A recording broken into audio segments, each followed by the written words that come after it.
दोस्तों, एडिटोरिया current affair का वार्षिकी 2023 जैसा कि आपको पता है सितंबर माह का आ चुका है। मतलब सितंबर 2022 से 2023 तक का आ चुका है, जिसमें कि पार्ट 1 और पार्ट 2 में बहुत ही इंपॉर्टेंट टॉपिक हम कवर कर चुके हैं, जैसे कि Indian budget, Indian economic survey, 100 important questions और आपका महत्वपूर्ण राजकीय सूचकांक जैसे कि ऊर्जा दक्षता सूचकांक, फिर आपका पर्यावरण से रिलेटेड सूचकांक, गगनयान 3, आदित्य L1 मिशन के बारे में हम जान चुके हैं। तो ये आपका पार्ट 1 और पार्ट 2 वीडियो में हम इसके चर्चा कर चुके हैं, और इसी क्रम को आगे बढ़ाते हुए हम पार्ट 3 वीडियो ला रहे हैं, जिसमें कि हम और इम्पोर्टेंट टॉपिक को आपके सामने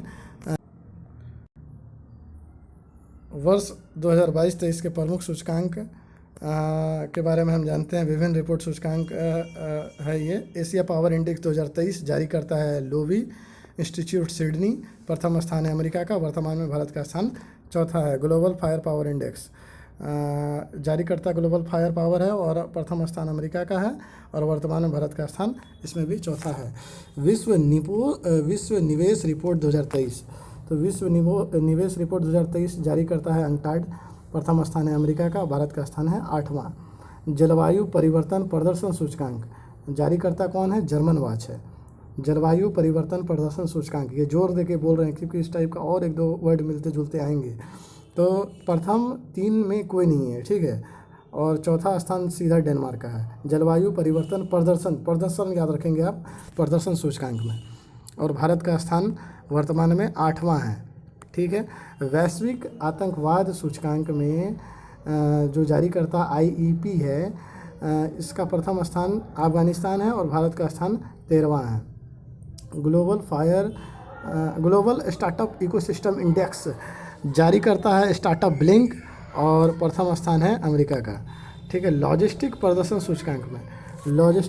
सूचकांक में जारी करता वर्ल्ड बैंक है, और प्रथम स्थान सिंगापुर का है। विश्व प्रतिस्पर्धात्मक सूचकांक 2023 जारी करता IMD, और प्रथम स्थान डेनमार्क का है, और भारत का स्थान अभी 40वां बना हुआ है।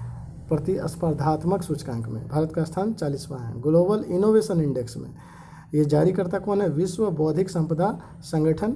1 नंबर में स्विट्जरलैंड है, और भारत का स्थान 40वां है। मतलब विश्व प्रतिस्पर्धात्मक सूचकांक में भारत का स्थान 40वां है, ग्लोबल इनोवेशन इंडेक्स में भी भारत का स्थान 40वां है। और इसी तरह आगे बढ़ते हुए आप देखिए, ये इंपॉर्टेंट ज़्यादा, अंतर्राष्ट्रीय बौद्धिक संपदा सूचकांक में जारी करता कौन है? US chamber of commerce. 1 नंबर में अमेरिका है, भारत का स्थान 42 यानी कि 42वां स्थान है अंतर्राष्ट्रीय बौद्धिक संपदा सूचकांक में। ग्लोबल एविएशन सेफ्टी रैंकिंग में भारत का स्थान 48वां है। गुड गवर्नेंस इंडेक्स इंपॉर्टेंट है, इसको जारी कौन करता है? Chandler institute good governance index जारी करता है, और इसमें 1 नंबर में सिंगापुर है, और भारत का स्थान 57वां है।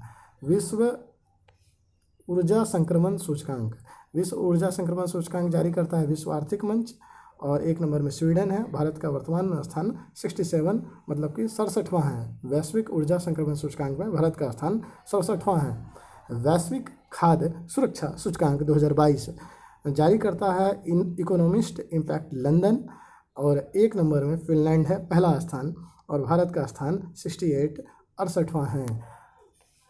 भ्रष्टाचार बोध सूचकांक, देखिए हम इम्पोर्टेंट सूचकांक की ही चर्चा कर रहे हैं जोर देकर। तो भ्रष्टाचार बोध सूचकांक 2022 का आया हुआ है, 2023 में अभी तक जारी नहीं हुआ है। इसको जारी करता है ट्रांसपेरेंसी इंटरनेशनल। 1 नंबर में डेनमार्क है, और भारत का स्थान 85 है, 85 है। भ्रष्टाचार में भारत का स्थान 85 है। Global hunger index global hunger index में जारी करता है Concern worldwide Welthungerhilfe. 18 देशों में प्रथम स्थान 18 देशों को प्रथम स्थान है। ग्लोबल हंगर इंडेक्स में 18 देशों को प्रथम स्थान है, और भारत का स्थान सबसे बुरा 107 है। वैश्विक सतत विकास रिपोर्ट सतत विकास समाधान नेटवर्क जारी करता है। फिनलैंड फर्स्ट पे है, और भारत का स्थान 112 मतलब कि 112वां है। ये याद रखेंगे। विश्व आर्थिक स्वतंत्रता सूचकांक हेरिटेज फाउंडेशन और वॉल स्ट्रीट जर्नल जारी करता है। सिंगापुर 1 नंबर पे है और भारत का वर्तमान में स्थान 131 है, 131 है। मानव विकास सूचकांक यूएनडीपी द्वारा जारी होता है। स्विट्जरलैंड 1 नंबर में है और भारत का स्थान 132 है। अगर आपसे स्कोर पूछ दे तो 0.633 मानव विकास सूचकांक में भारत का स्थान 0.633 के स्कोर के साथ 132वें स्थान पर बना हुआ है। वैश्विक शांति सूचकांक में जारीकर्ता कौन है? Institute for Economics and Peace, Iceland 1 नंबर में है और भारत का स्थान 126वां है। विश्व खुशहाली सूचकांक हैप्पीनेस इंडेक्स में संयुक्त सतत विकास समाधान नेटवर्क इसको जारी करता है। फिनलैंड 1 नंबर पे बना हुआ है और भारत का स्थान उसी के साथ 126वां है। तो आपको ये ध्यान में रखना पड़ेगा कि शांति सूचकांक और खुशहाली सूचकांक दोनों में भारत का स्थान 126 और 126 है। और लेकिन शांति सूचकांक में आइसलैंड, मतलब आइस ठंडा होता है तो शांत रहेगा, ऐसे याद रखेंगे आप। और खुशहाली सूचकांक में फनलैंड फन जहाँ होगा वहाँ खुशहाली होगा, तो फनलैंड से याद रखेंगे 1 नंबर पे। ग्लोबल जेंडर गैप इंडेक्स में जारीकर्ता कौन है? विश्व आर्थिक मंच WEF जारी करता है global gender gap index 2023। Iceland है 1 नंबर में और भारत का स्थान 127 है, 127 है। आप 126 शांति और खुशहाली में भारत का स्थान 126 है, लेकिन ग्लोबल जेंडर गैप इंडेक्स की जहाँ तक बात आती है भारत का स्थान 127 है।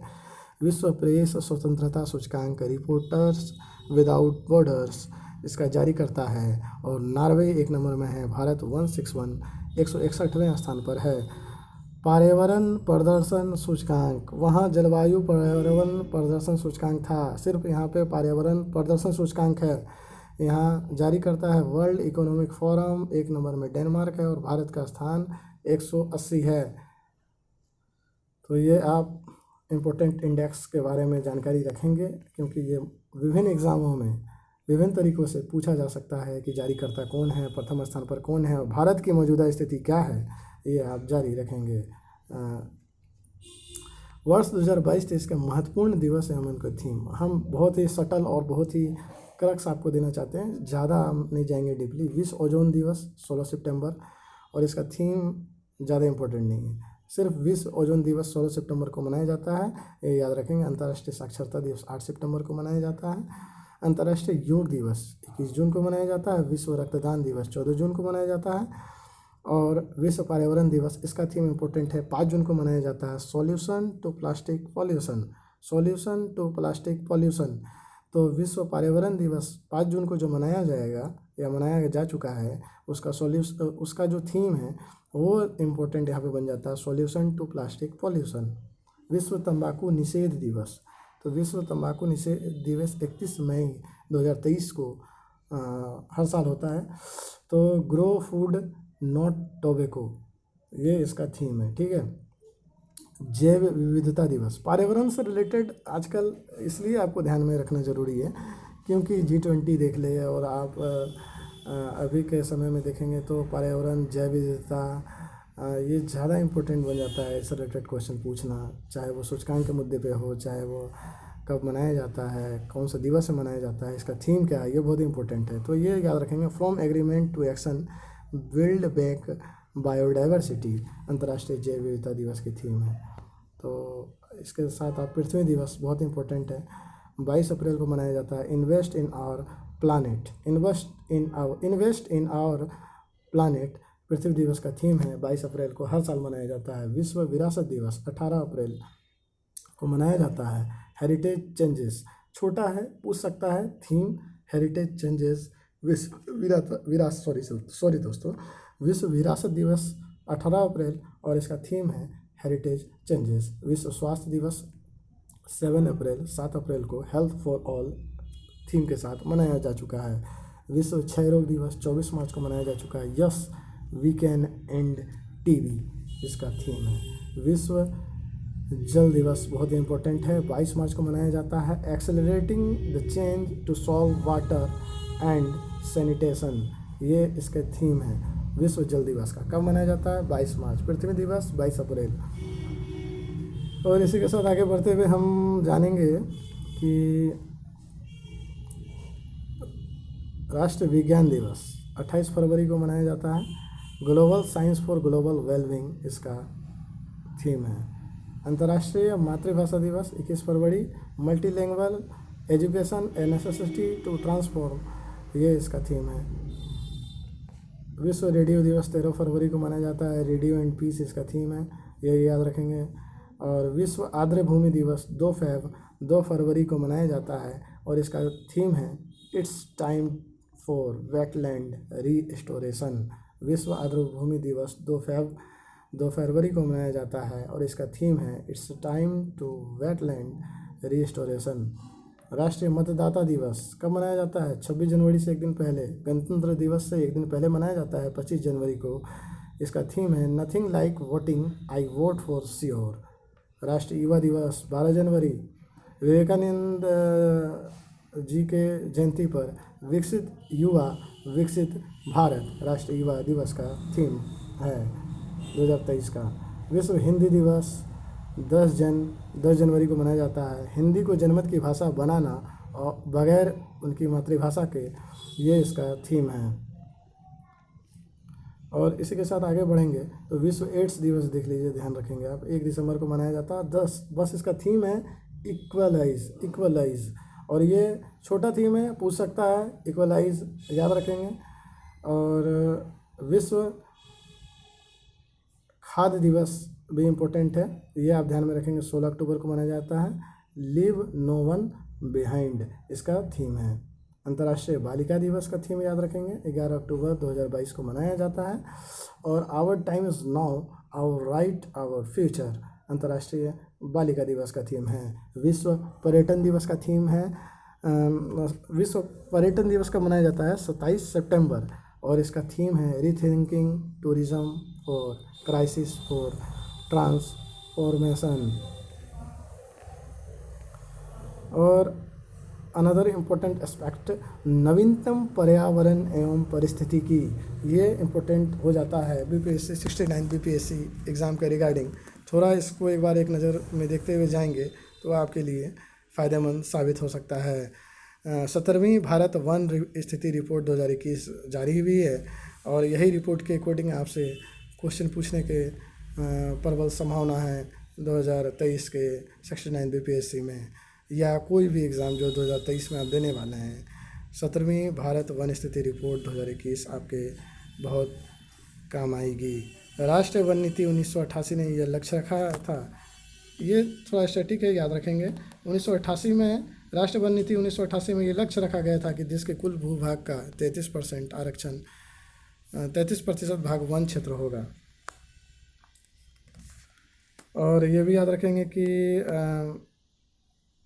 1927 सर्वप्रथम यह 1987 में प्रकाशित किया गया ISFR 2021 रिपोर्ट श्रृंखला में 17वीं रिपोर्ट है जिसकी दूर संवेदी उपग्रह रिसोर्ट साइट 2 से प्राप्त आंकड़ों का प्रयोग किया गया है। सर्वाधिक वनावरण प्रतिशत वाला राज्य है मिजोरम और 2 नंबर में अरुणाचल प्रदेश। सर्वाधिक वनावरण प्रतिशत केंद्र शासित प्रदेश है लक्षद्वीप 90.33% के साथ और दूसरे नंबर पे है अंडमान निकोबार 81.75% के साथ। भारत में घने एवं खुले वन के आंकड़े हैं। बहुत घने वन very dense forest VDF Arunachal Pradesh शेष राज्य है और मध्य रूप से घने वन MP है और खुले वन में भी MP का स्थान 1 नंबर पे है। लेकिन जब घने वन की बात आएगी तो यहाँ पे अरुणाचल प्रदेश 1 नंबर पे आ जाएगा। और यहाँ पे आप जानिए कुछ स्टैटिक पार्ट। भारत वन स्थिति रिपोर्ट 2021 के अनुसार भारत का वनावरण 713,789, लास्ट का अंक बहुत इंपॉर्टेंट है, 789 एक क्रम में दिया हुआ है, याद रखेंगे। 713,789 वर्ग किलोमीटर है जो कुल भौगोलिक क्षेत्रफल का 21.71% है और हमारा टारगेट कितना है 33% कुल भौगोलिक क्षेत्रफल का वनावरण करना। 2019 की रिपोर्ट के अनुसार भारत में वनावरण 1540 वर्ग किलोमीटर की वृद्धि दर्ज की गई है जो पिछले रिपोर्ट से 0.22% अधिक है। भारत में वृक्षावरण, ये वनावरण था 713,789 किलोमीटर जो कि भौगोलिक क्षेत्र का 21.71% है। और अब बात करते हैं भारत में वृक्षावरण की। इस रिपोर्ट के अनुसार भारत में कुल वृक्षावरण 95,738 वर्ग किलोमीटर है। कुल भौगोलिक क्षेत्रफल का 2.91% है। तो वृक्षावरण कुल भौगोलिक क्षेत्रफल का मात्र 2.91% है और वृक्षावरण 95,738 वर्ग किलोमीटर पर फैला हुआ है। 2019 के रिपोर्ट के अनुसार 0.76% की वृद्धि हुई है। भारत में वन एवं वृक्षावरण के संपूर्ण आंकड़े, तो ये बहुत ही इम्पोर्टेंट है, ये वनावरण और वृक्षावरण और कुल। तो क्षेत्रफल की दृष्टि से भारत में वनावरण का कितना भाग है? 713,789 किलोमीटर स्क्वायर। जैसा कि आपको मैंने बताया था कि लास्ट का 789 क्रम में दिया है। यह वनावरण के लिए क्षेत्रफल में अगर पूछ देगा एग्जाम में कि भारत का वनावरण कितना है 2021 के आंकड़े के अनुसार, तो आपको 713,789 किलोमीटर स्क्वायर को टिक करना है, जो कि ये आंकड़े 789 लास्ट का आप याद रखेंगे तो याद हो सकता है। प्रतिशत की दृष्टि से पूछेगा तो 21.71 21.71% है। और वृद्धि कितनी की हुई है? 2019 के हर 2 साल में रिपोर्ट तैयार होता है। 2019 के रिपोर्ट के अकॉर्डिंग 1540 किलोमीटर स्क्वायर की वृद्धि हुई है। वृक्षावरण 95,738 किलोमीटर स्क्वायर वृक्षावरण है। प्रतिशत 2.91% है कुल भौगोलिक क्षेत्रफल का, और वृद्धि हुई है मात्र 721 किलोमीटर स्क्वायर। और अगर आप वनावरण और वृक्षावरण को जोड़ देंगे तो कुल वनावरण प्लस वृक्षावरण हमारे पास आ जाएगा 809,537 किलोमीटर स्क्वायर। प्रतिशत में 24.62%। वनावरण और वृक्षावरण को अगर जोड़ देंगे और संपूर्ण आंकड़ा निकालेंगे तो 24.62 टोटल हमारे पास वनावरण और वृक्षावरण है। और वृद्धि भी है 1540 किलोमीटर स्क्वायर वनावरण में, वृक्षावरण में 721 किलोमीटर स्क्वायर, और दोनों को जोड़ देंगे तो 2261 किलोमीटर स्क्वायर की वृद्धि भी है।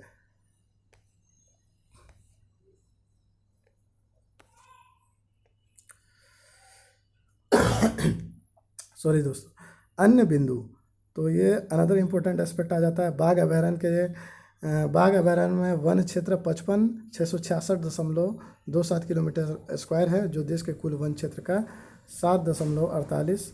टाइगर रिजर्व के कुल क्षेत्रफल का 74.51% है। देश में बाघ अभयारण्य लगभग 74,710.53 वर्ग किलोमीटर के क्षेत्र में फैला हुआ है, जो भारत के भौगोलिक क्षेत्रफल का 2.27% है। क्षेत्रफल के अनुसार सबसे बड़ा वन क्षेत्र नागार्जुन सागर श्रीशैलम टाइगर रिजर्व आंध्र प्रदेश है। रिपोर्ट के अनुसार देश के जंगल में कुल कार्बन स्टॉक 7204 मिलियन टन होने का अनुमान है, और 2019 के अंतिम आकलन की तुलना में देश के कार्बन स्टॉक में 79.4 मिलियन टन की वृद्धि हुई है। ये अनदर इम्पोर्टेंट एस्पेक्ट मैंग्रोव वनस्पति क्षेत्र। वन स्थिति रिपोर्ट 2021 के आधार पर देश में कुल mangrove Kutch one 4992 kilometre square है, जो देश के कुल भौगोलिक क्षेत्रफल का 0.15% है। 2019 की तुलना में मैंग्रोव के क्षेत्र में 17 किलोमीटर स्क्वायर की वृद्धि हुई है। 2019 की तुलना में मैंग्रोव के क्षेत्र में 17 किलोमीटर स्क्वायर की वृद्धि हुई है। और सर्वाधिक मैंग्रोव वृद्धि वाले राज्य या केंद्र शासित राज्य में अगर हम देखेंगे तो प्रथम स्थान पश्चिम बंगाल का है, जहां पे कुल मैंग्रोव क्षेत्रफल 2114 किलोमीटर स्क्वायर है। और दूसरा स्थान सर्वाधिक मैंग्रोव वृद्धि वाले क्षेत्र में गुजरात का है, जिसका कि कुल मैंग्रोव क्षेत्रफल 1175 किलोमीटर स्क्वायर है। ठीक है। प्रथम स्थान में उड़ीसा है वृद्धि में 8 वर्ग किलोमीटर वृद्धि किया है, और दूसरे स्थान में महाराष्ट्र है 4 वर्ग किलोमीटर मैंग्रोव क्षेत्र का वृद्धि किया है।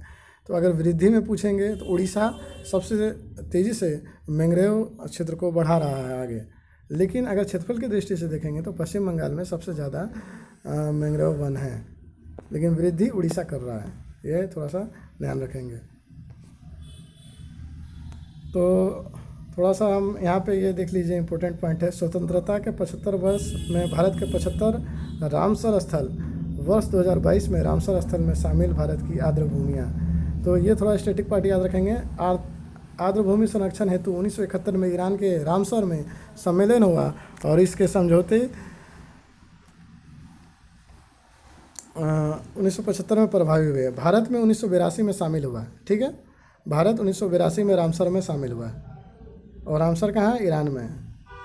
1971 में रामसर में आर्द्र भूमि संरक्षण हेतु 1971 में किया गया था। 75वां रामसर स्थल के रूप में सालबुला आर्द्र भूमि जम्मू कश्मीर को शामिल किया गया है। तो कुछ आर्द्र भूमि है जो कि शामिल किया गया है, आप ये देख लेंगे। लेकिन लास्ट का जो आर्द्र भूमि है कुछ जो कि आप ये देख लेंगे, सिरपुर वेटलैंड अगस्त 2022 में मध्य प्रदेश में शामिल किया गया। यशवंत सागर मध्य प्रदेश, ठाणे क्रीक महाराष्ट्र, नंदा झील गोवा, रंगनाथ थितु पक्षी अभयारण्य कर्नाटक को रामसर स्थल में शामिल किया गया है, जो कि 73वां है। हाइगम वेटलैंड कंजर्वेशन रिजर्व अगस्त 2022 में शामिल किया गया है, जो कि जम्मू कश्मीर में है। सालबुग वेटलैंड कंजर्वेशन रिजर्व जो कि 75वां है, अगस्त 2022 में शामिल किया गया है, जो कि जम्मू कश्मीर में है। अब और इम्पोर्टेंट पॉइंट आप देखिए, एग्जाम के पॉइंट ऑफ व्यू से बन जाता है। राष्ट्रीय हरित हाइड्रोजन मिशन। राष्ट्रीय हरित हाइड्रोजन मिशन शुरू करने का उल्लेख वित्त मंत्री श्रीमती निर्मला सीतारमन के केंद्रीय बजट 21-22 प्रस्तुत करते हुए किया गया था। भारत सरकार ने 4 जनवरी 2023 को 19,744 करोड़ रुपए की लागत से राष्ट्रीय हरित हाइड्रोजन मिशन को मंजूरी दी। इस मिशन के कार्यान्वयन के लिए नोडल एजेंसी के रूप में नवीकरणीय ऊर्जा मंत्रालय को बनाया गया। तो ये सब आप ध्यान रखेंगे।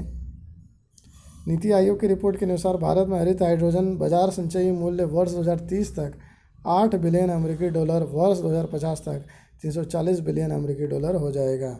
इसके अलावा हरित हाइड्रोजन अपनाने से वर्ष 2050 तक संचयी कार्बन डाइऑक्साइड के उत्सर्जन में 3.6 गीगा टन की कमी आएगी।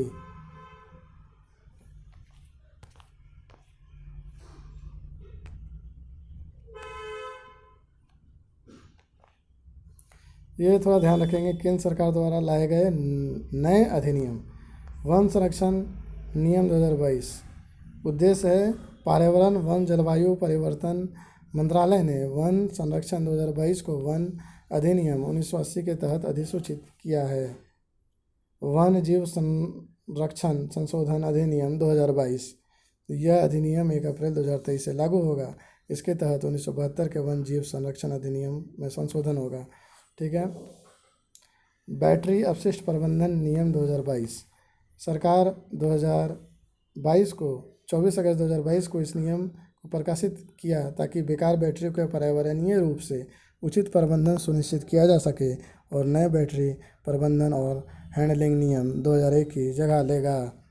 ई कचरा प्रबंधन 2022। 2 नवंबर 2022 को इस नियम को अधिसूचित किया गया, और यह नियम ई कचरा प्रबंधन नियम 2016 की जगह लेगा, जो कि 1 अप्रैल 2023 से प्रभावी होगा। प्लास्टिक अपशिष्ट प्रबंधन संशोधन नियम 2021। यह 12 अगस्त 2021 को इस नियम को अधिसूचित किया गया, जो कि 1 जुलाई 2022 से एकल उपयोग वाले प्लास्टिक वस्तुओं के निर्माण, आयात, बिक्री और उपयोग पर पूर्ण प्रतिबंध लगा दिया गया है। तो ये थोड़ा इम्पोर्टेंट है।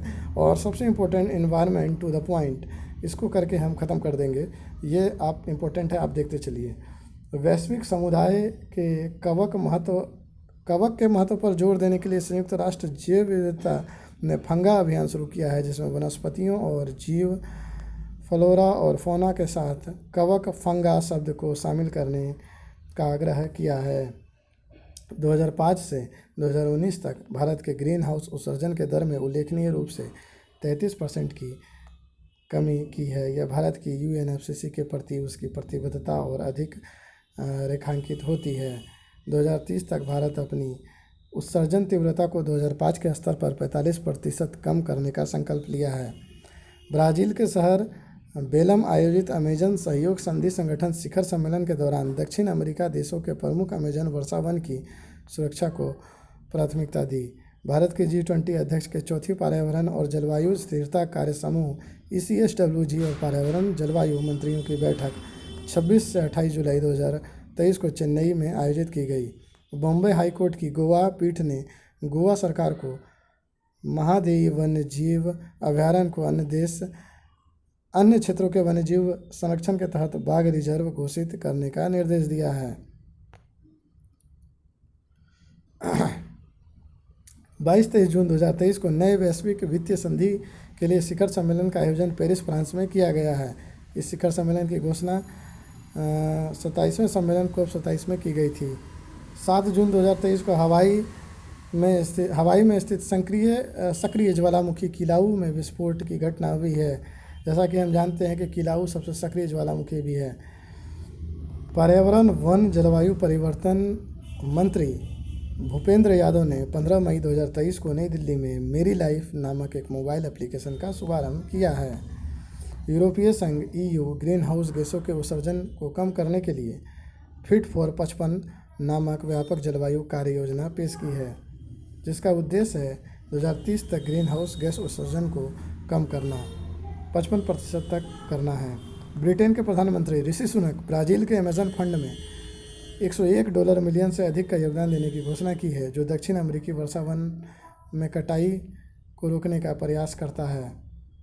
संस्था UN economics and social commission for Asia ने द पैसिफिक ने हाल ही में रेस टू नेट जीरो शीर्षक का एक रिपोर्ट जारी किया है। राष्ट्रीय बाघ संरक्षण प्राधिकरण NTCA ने हाल ही में घोषणा की है कि अरुणाचल प्रदेश में दिबांग वन्यजीव अभयारण्य को जल्द ही बाघ अभयारण्य के रूप में अधिसूचित किया जाएगा। ऑस्ट्रेलिया में कार्बन डाइऑक्साइड के उत्सर्जन को कम करने के लिए सेफ गार्ड मैकेनिज्म लॉन्च किया गया है। 9 अप्रैल को गज उत्सव 2023 का उद्घाटन काजीरंगा राष्ट्रीय उद्यान, असम में राष्ट्रपति द्रौपदी मुर्मू द्वारा किया जाएगा। सॉरी दोस्तों, तमिलनाडु सरकार ने थानपाई पेरियार वन्यजीव अभयारण्य को राज्य का 18वां वन्यजीव अभयारण्य घोषित करने का निर्णय लिया है। ट्रांसलोकेशन प्रोजेक्ट के तहत गुजरात सरकार ने 40 वयस्क और उपवयस्क एशियाई शेरों को राज्य में बरडा वन्यजीव अभयारण्य में स्थानांतरित करने की योजना बनाई है।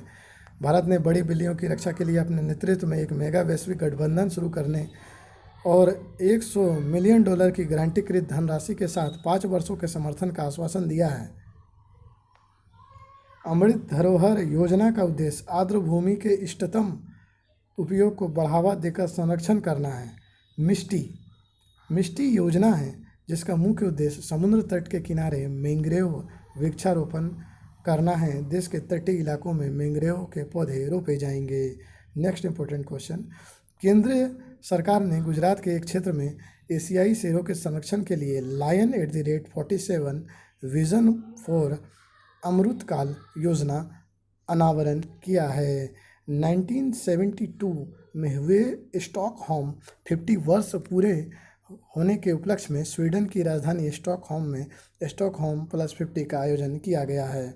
संयुक्त राष्ट्र महासागर सम्मेलन 2022 केन्या पुर्तगाल की सह मेजबानी में लिस्बन आयोजित किया गया है। यह सम्मेलन लिस्बन घोषणा पत्र के साथ समाप्त हुआ।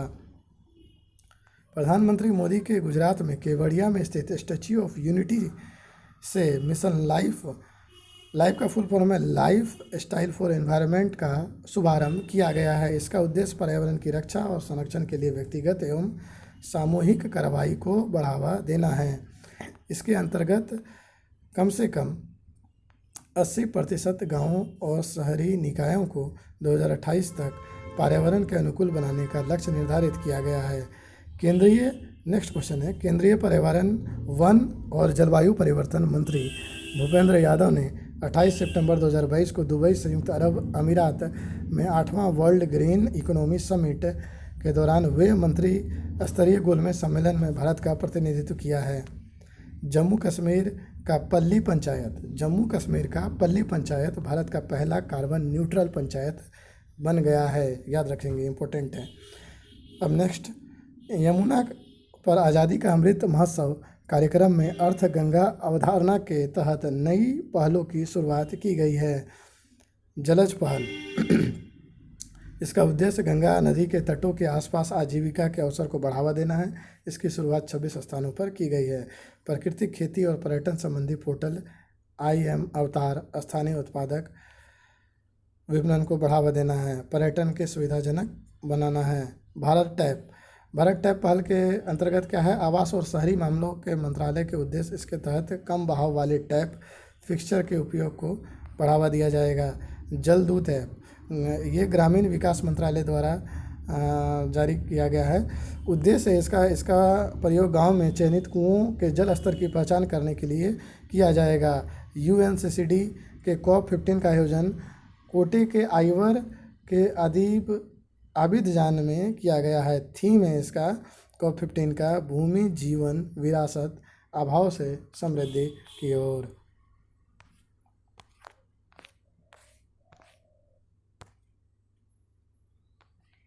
ये इम्पोर्टेंट है, आप ध्यान रखेंगे। विभिन्न पत्रिकाओं द्वारा जारी सूची, तो विभिन्न डिक्शनरी द्वारा चयनित world of the year 2022 dictionary Oxford. तो ऑक्सफोर्ड डिक्शनरी से वर्ल्ड ऑफ द ईयर 2022 के लिए क्या है, गॉबलिन मोड है। मरियम डिक्शनरी से मरियम वेबस्टर डिक्शनरी से वर्ल्ड ऑफ द ईयर 2022 क्या है, गैस लाइटिंग है। कैम्ब्रिज डिक्शनरी से वर्ल्ड ऑफ द ईयर 2022 क्या है, होमर। और कॉलिंस डिक्शनरी से word of the year 2022 permacrisis है। तो ऑक्सफोर्ड डिक्शनरी का ज़्यादातर पूछ लेता है, goblin mode word of the year 2022 है, याद रखेंगे।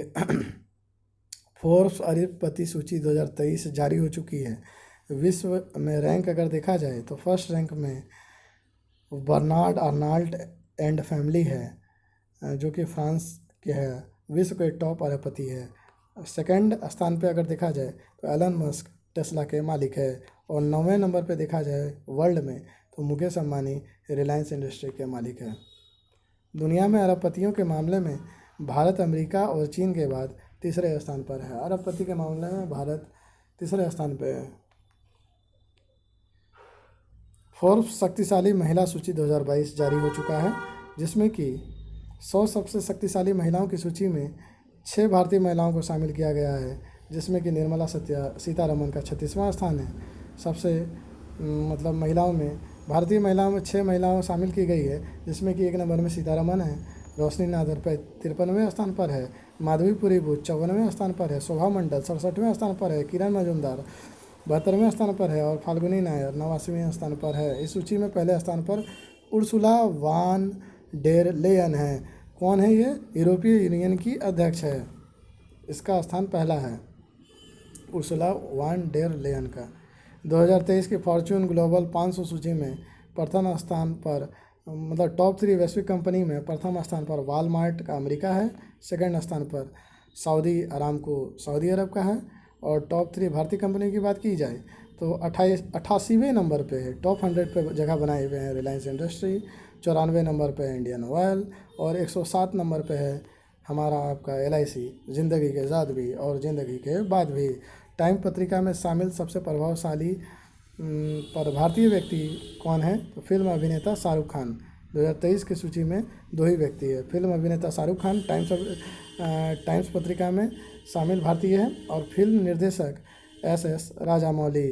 नोट आप ध्यान रखेंगे, इसके अतिरिक्त भारतीय मूल के लेखक सलमान रुश्दी, टीवी एंकर पद्म लक्ष्मी भी शामिल है।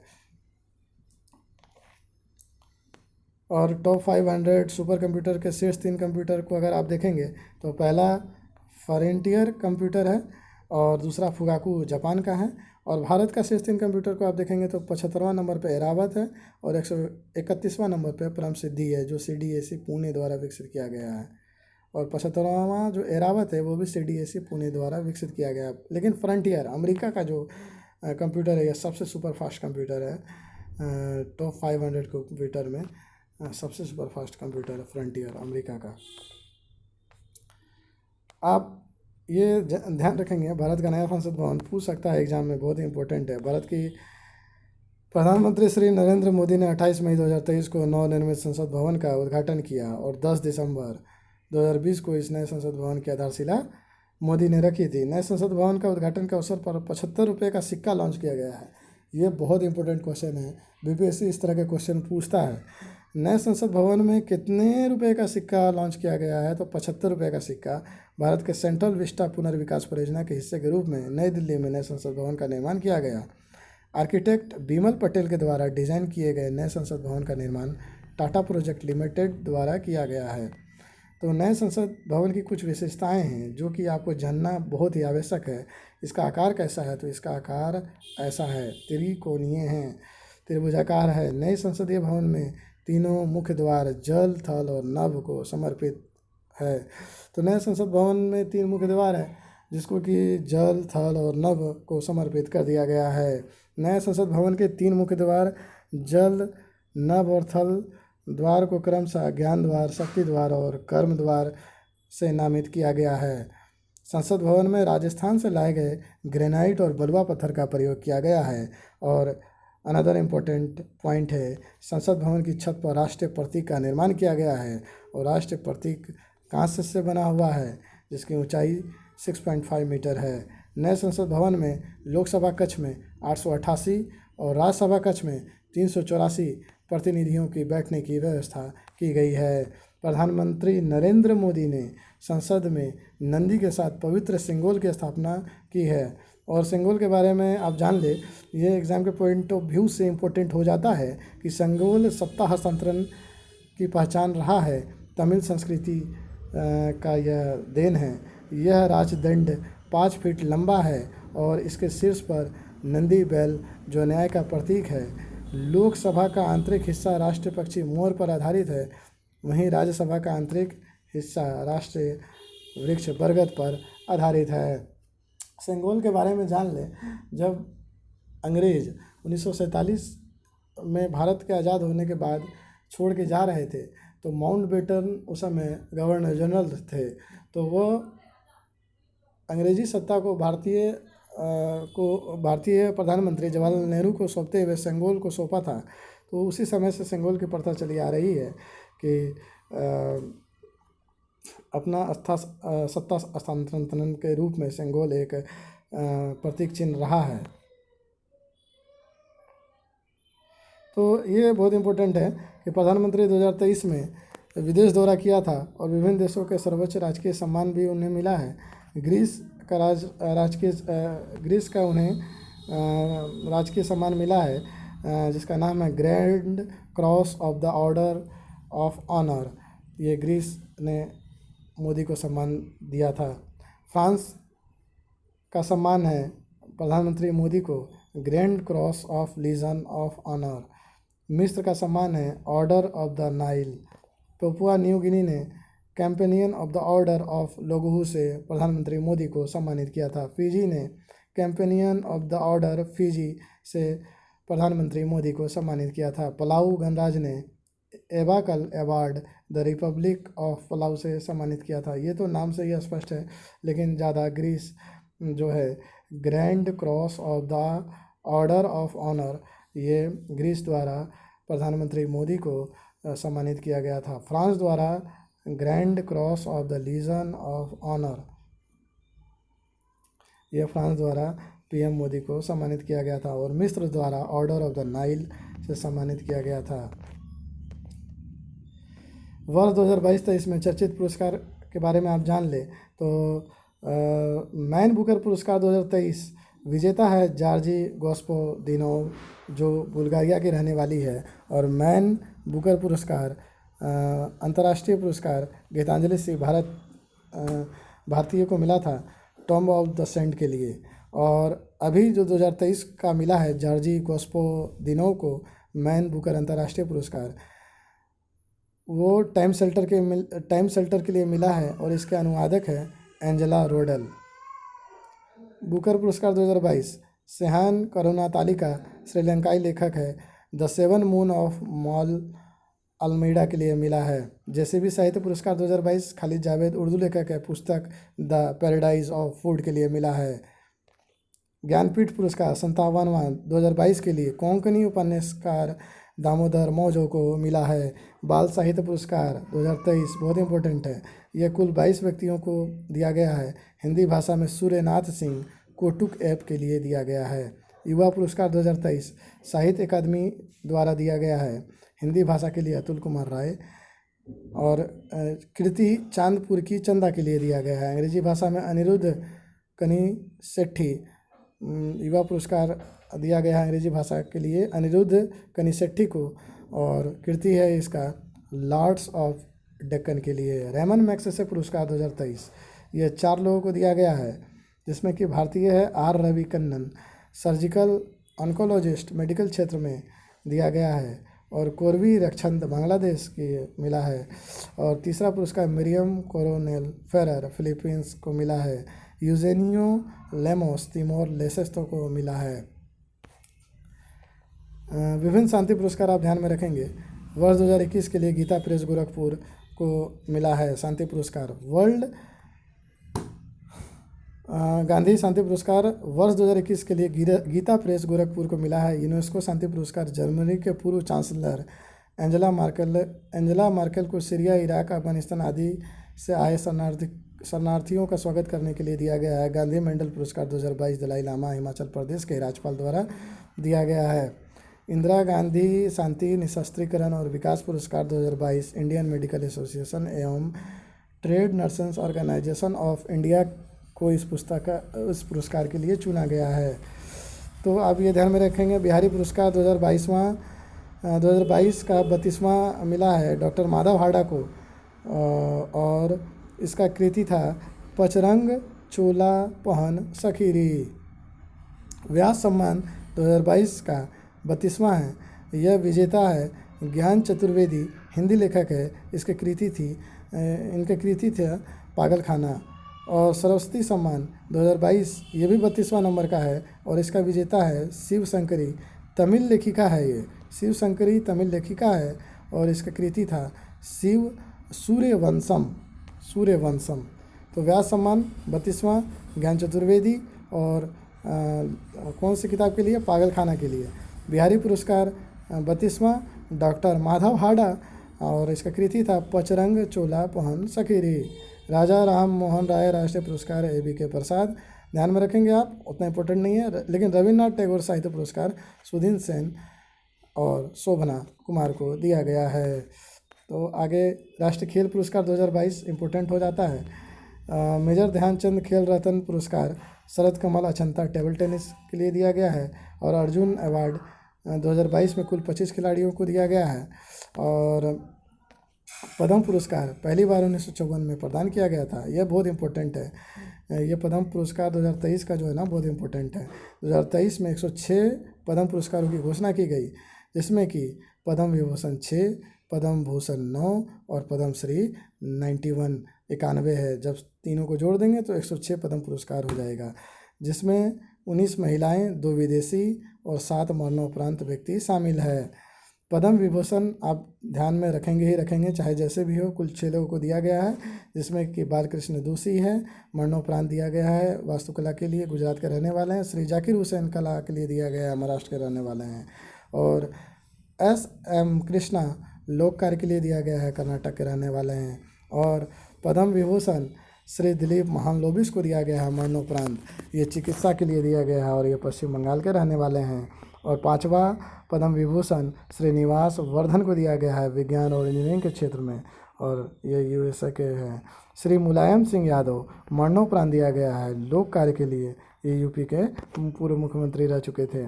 पद्म विभूषण कुल 9 लोगों को दिया गया है, जिसमें कि आप सिर्फ इसका नाम याद रखेंगे। श्री असल भैरप्पा, श्री कपिल कपूर, श्री कुमार मंगलम बिरला, श्री दीपक धर, श्री वानी जयराम, सुमन कल्याणपुर, स्वामी चित्रा जियर, कमलेश D पटेल और सुधा मूर्ति को पद्म भूषण से सम्मानित किया गया है। और 91 व्यक्तियों को पद्मश्री पुरस्कार दिया गया है, जिसमें से कि बिहार का आनंद कुमार साहित्य एवं शिक्षा के लिए, कपिल देव प्रसाद ये भी बिहार का है कला बिहार के लिए, सुभद्रा देवी कला बिहार के लिए। ये आप ध्यान में रखेंगे ही रखेंगे, क्योंकि ये बिहार के पद्मश्री अवार्ड विजेता है। ठीक है। अंतर्राष्ट्रीय पुरस्कार तो ये बहुत ही इम्पोर्टेंट हो जाता है एग्ज़ाम के पॉइंट ऑफ व्यू से, कुछ याद रखे चाहे नहीं रखे। अगर पुरस्कार की बात आएगी और फिल्म के संबंध में पुरस्कार की बात आएगी तो आपको ऑस्कर अवार्ड याद रखना ही पड़ेगा। सर्वश्रेष्ठ फिल्म है everything everywhere all at once. सर्वश्रेष्ठ निर्देशक है डेनियल क्वान और डेनियल सेइनाल्ट।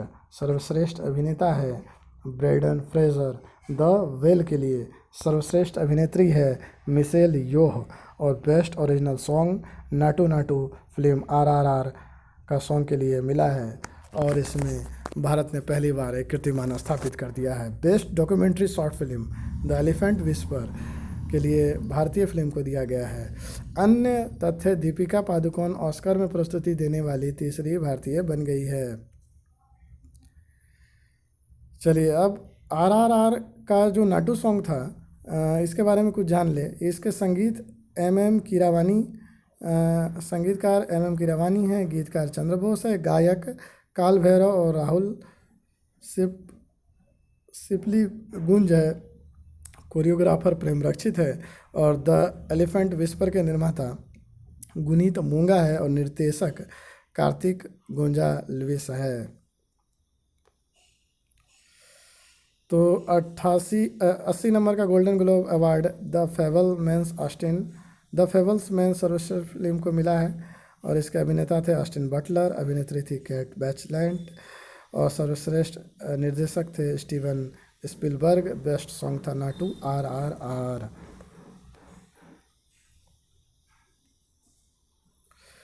इसी के साथ आप बाफ्टा अवार्ड भी याद रख लेंगे। All quite on the western front सर्वश्रेष्ठ फिल्म, ऑस्टिन बटलर सर्वश्रेष्ठ अभिनेता और कैट ब्लैंचेट सर्वश्रेष्ठ अभिनेत्री, एडवर्ड बर्जर सर्वश्रेष्ठ निर्देशक। और आपको कुछ याद नहीं रखना है फिल्म में, बस आप इतना ही याद रखेंगे, ये याद रखेंगे। Dadasaheb Phalke international film festival award 2023 दिया गया है जिसमें सर्वश्रेष्ठ film the Kashmiri file, film of the year RRR, Rajamouli जिसके निर्देशक है। सर्वश्रेष्ठ अभिनेता रणवीर कपूर ब्रह्मास्त्र के लिए, सर्वश्रेष्ठ अभिनेत्री आलिया भट्ट गंगूबाई काठियावाड़ी के लिए, सर्वश्रेष्ठ निर्देशक R बाल्की चुप के लिए।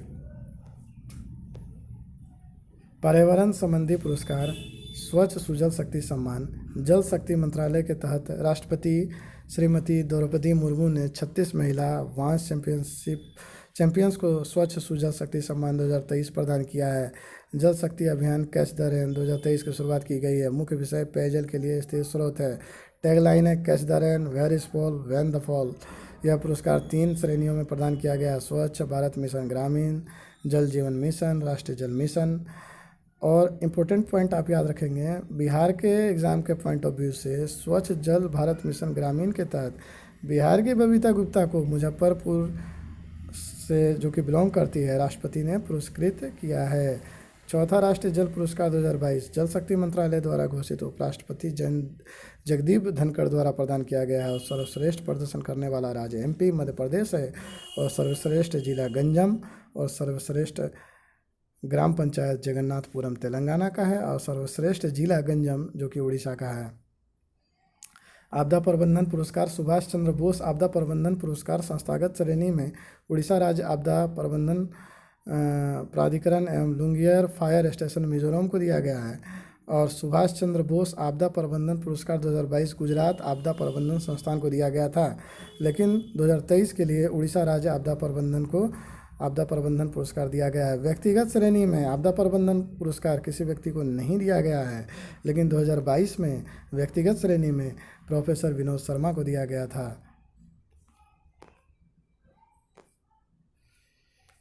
और आप सौंदर्य के क्षेत्र में पुरस्कार 2022-23 हल्का सा ध्यान में रखेंगे, इम्पोर्टेंट है, एग्जाम के पॉइंट ऑफ व्यू से पूछ भी सकता है। 71वां मिस वर्ल्ड 2022 भारत में आयोजित हुआ था और 70 नंबर का मिस वर्ल्ड पुर्टो रिको में आयोजित हुआ था। तो 71वां मिस वर्ल्ड 2022 में जो आयोजित हुआ था, विजेता दिसंबर 2023 में विजेता की घोषणा की जाएगी। ठीक है। 71वां मिस वर्ल्ड 2022 आयोजन हुआ था अमेरिका में और विजेता थी आर बोनी गैब्रियल, अमेरिका की रहने वाली है, मिस वर्ल्ड यूनिवर्स। मिस दीवा यूनिवर्स 2022 दिविता राय। मिसेज इंडिया वर्ल्ड 2022 थी सरगम कौशल, जम्मू कश्मीर की रहने वाली है। और फेमिना मिस इंडिया वर्ल्ड 2022 सिनी शेट्टी, कर्नाटक की रहने वाली है। खेल से संबंधित पुरस्कार ये देख ले आप थोड़ा। ICC men's cricketer of the year Babar Azam, ICC पुरुष one day cricketer of the year Babar Azam, ICC महिला cricketer of the year Natalie Sciver Brunt, ICC महिला one day cricket of the year Natalie Sciver Brunt, ICC men's cricketer of the year Ben Stokes. ठीक है, ये याद रखेंगे आप। Nobel पुरस्कार विजेता 2022, ये बहुत ही इम्पोर्टेंट क्वेश्चन है। नोबेल पुरस्कार विजेता 2022 भौतिकी के लिए, साहित्य के लिए, रसायन विज्ञान के लिए और चिकित्सा के लिए दिया गया है। ठीक है, जिसमें हम एक एक करके जानेंगे। भौतिकी के लिए प्राप्तकर्ता नोबेल पुरस्कार Alain Aspect, John F Clauser, Anton Zeilinger, Austria के रहने वाले हैं। किसके लिए दिया गया है? तो उलझे हुए फोटोन के प्रयोग के लिए दिया गया है। ठीक है, और क्वांटम सूचना विज्ञान के लिए दिया गया। साहित्य के लिए, साहित्य का जो साहित्य विषय जो है, साहित्य के लिए एनी एनॉक्स फ्रांस के रहने वाले हैं, उन्हें दिया गया है। साहस और नैदानिक तीक्ष्णता के लिए दिया गया है। व्यक्तिगत स्मृति की जड़ों, व्यवस्थाएं और सामूहिक प्रतिबंधों को उजागर करती है। और रसायन विज्ञान के लिए नोबेल पुरस्कार कैरोलिन आर मॉर्टन मेंडल के बेरी शार्पलेस को दिया गया है। और चिकित्सा के लिए नोबेल पुरस्कार स्वांते पावो को दिया गया है। विलुप्त हेमेनिन मानव विकास के जीनोम से संबंधित उनकी खोजों के लिए।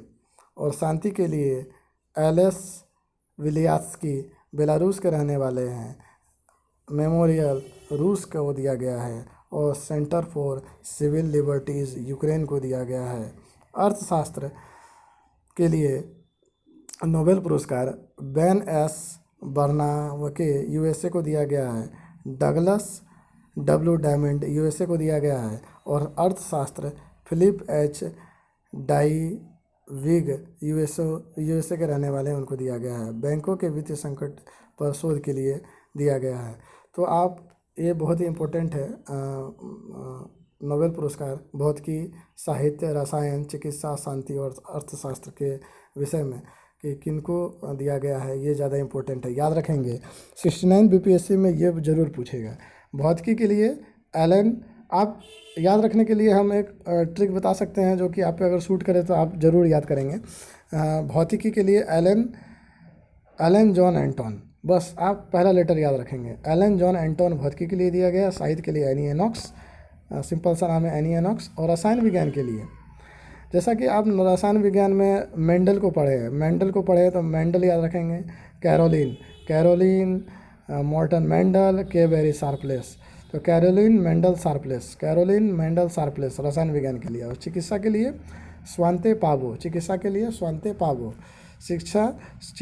स्वांते पावो याद रखेंगे। और शांति के लिए Ales Memorial Centre for Civil Liberties, ये 3 आप याद रखेंगे। और अर्थशास्त्र के लिए बेन डगलस फिलिप, अर्थशास्त्र के लिए पहला लेटर बेन डगलस फिलिप, तो 3 को मिला है, एक है बेन, दूसरा है डगलस और तीसरा है फिलिप, ये अर्थशास्त्र के लिए। तो ये आपका नोबेल पुरस्कार कंप्लीट हुआ। और मेरे हिसाब से एडिटोरिया का जो करंट अफेयर है, जो भी इम्पोर्टेंट टॉपिक है, बहुत इम्पोर्टेंट एस्पेक्ट को टच किए, और जो भी एग्ज़ाम के पॉइंट ऑफ व्यू से है, जो कि आने की प्रबल संभावना है, हम इसमें पूरा करने की कोशिश किए। आपको अच्छा लगा हो तो प्लीज़ वीडियो को लाइक करें, चैनल को सब्सक्राइब करें।